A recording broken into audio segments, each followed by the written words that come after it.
Hello, AP Worlders. Today is changes in society due to new networks of trade. All right, there should be an E at the end of that. My assistant messed up and didn't put the E there. When the Europeans created their colonial empires, they did not simply conquer and govern established societies, but rather they created whole new societies. They decimated Native American populations and introduced European and African people, culture, plants, and animals to these new areas. They viewed their colonies under the economic theory known as mercantilism. Mercantilism theory was to encourage exports and accumulate as much silver and gold. So the colonies had to provide markets for manufactured goods from Europe.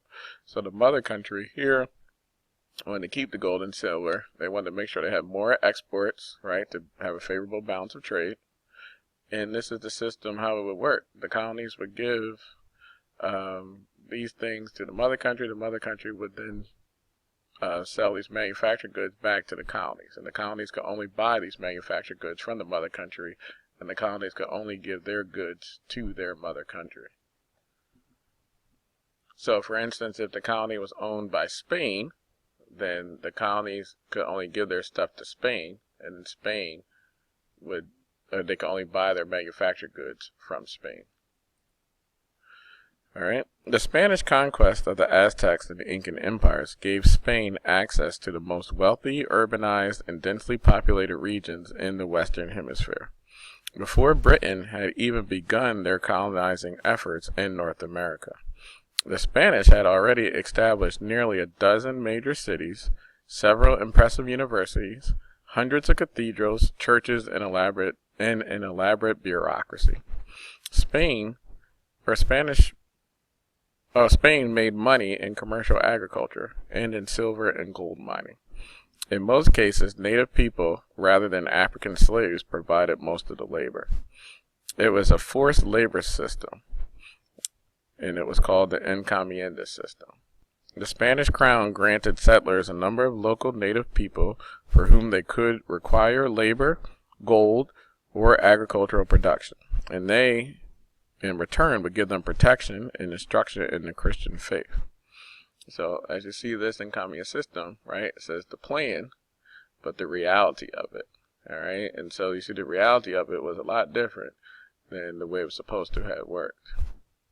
All right, the Spanish settlers forced long labor, they didn't pay the workers, and they failed to protect the natives, and they took their land. And then a lot of the natives would die from disease and harsh living conditions. All right, so this encomienda system is going to end, right? As you see here, encomienda ends after clergy protests and any revolts. And they have a new replacement system, which is here. And then after that system, they try another one, which is the hacienda system, which was shaped by owners of large estates who would directly employ native workers. Soon after the conquest, many Spanish men would marry elite native women, and a distinctive social order grew that accommodated the racially and culturally different native and Africans, as well as a growing number of racially mixed people. At the top of the group was the Peninsulares, and they saw themselves as residents of the Spanish king. They were people of pure Spanish blood who were born in Spain. Spaniards who were born in the Americas were also known as Creoles, which would be the Dex group. All right, so they were still pure Spanish blood, but they were actually born in the Americas, and they resented the superiority of the Peninsulares. And then mixed race people were divided into dozens of separate groups, known as the Casta. It was based on their racial heritage and skin color. Mestizos and mulattoes were people of mixed Spanish blood, and the Spaniards would look down upon them. And then at the bottom would be the laborers, who would be the natives and the African slaves. Another society developed in Brazil and in the Caribbean, one of sugar production. A large-scale sugar production was pioneered by the Arabs at first, and then from there it went into the Mediterranean. Europeans learned the technique and transferred it to the Atlantic islands. For a century, Portuguese planters dominated the world market for sugar. Then the British, French, and Dutch turned their territories into highly productive sugar-producing colonies also, ending the Portuguese domination. Growing the sugarcane and processing it into usable sugar was very labor-intensive. This required a massive amount of slave labor. 80% of the slaves brought from Africa ended up in either the Caribbean or Brazil. About 5 to 10% would die a year, requiring heavy importation of slaves.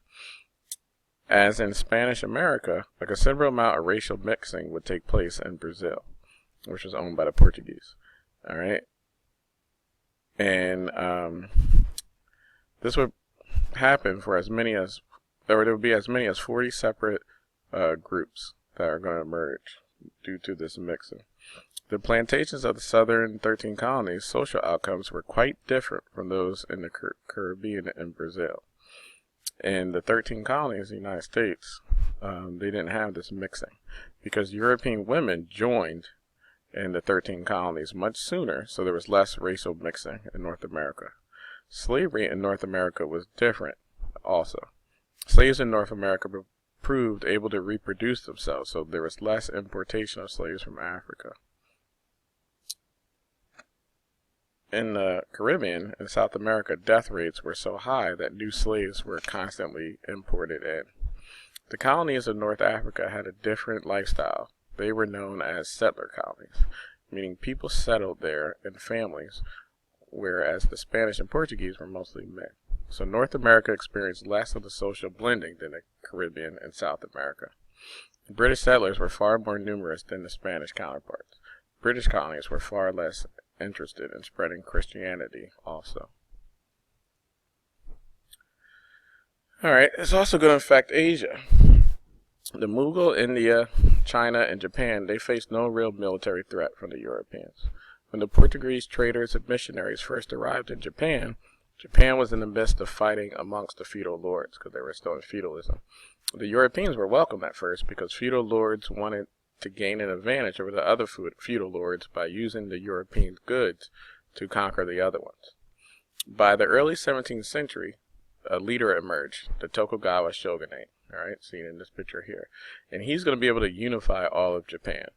Once unified, Japan started to see Europeans as a threat to their unity. So then they're going to expel the Christian missionaries, and they violently suppressed Christianity in Japan.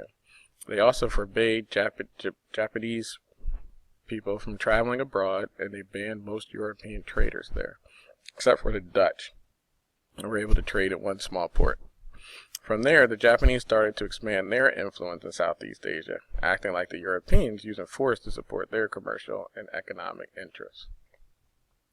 The silver trade gave birth to a true global network of exchange. The Spanish would directly ship their silver from the Americas to the Philippines. At the heart of this was China. Alright, so the Philippines was close to China, which made it good for the Spanish. The Chinese, they required their citizens to pay their taxes in silver, so the demand was through the roof for silver. So now Europeans could purchase far more silk and porcelain. The bulk of the world's silver supply wound up in China. Silver also paid for some African slaves and spices in Southeast Asia. Potosi, which is now Bolivia, was the site of a huge silver mining operation. Silver made Spain the envy of its European rivals. But the vast infusion of wealth in Europe generated more inflation of prices than real economic growth. So Europe, because they got so much silver, they actually ended up with inflation. When the value of the silver dropped, Spain lost its position as a dominant Western power. Japan, who also had silver and started producing it, they did a lot better than Europe. They didn't suffer through inflation. The Tokugawa used silver profits to defeat his rival lords and unify the country. Japan then invested a lot of their money into agricultural and industrial enterprises, which helped the economy to keep it going. In China, in order to obtain silver to pay their taxes, more and more people started to become sellers of things, whether it was stuff to make silk or any other cash crops. But they started to focus too much on cash crops in China. which is going to hurt China for just focused on cash crops and not like agricultural things and things that they need. Europe was seen as the middleman because all they did was funnel silver through to Asia. All right, so that's it for this part 1. All right, you guys will have to watch part 2 next week. All right, I will see you in class.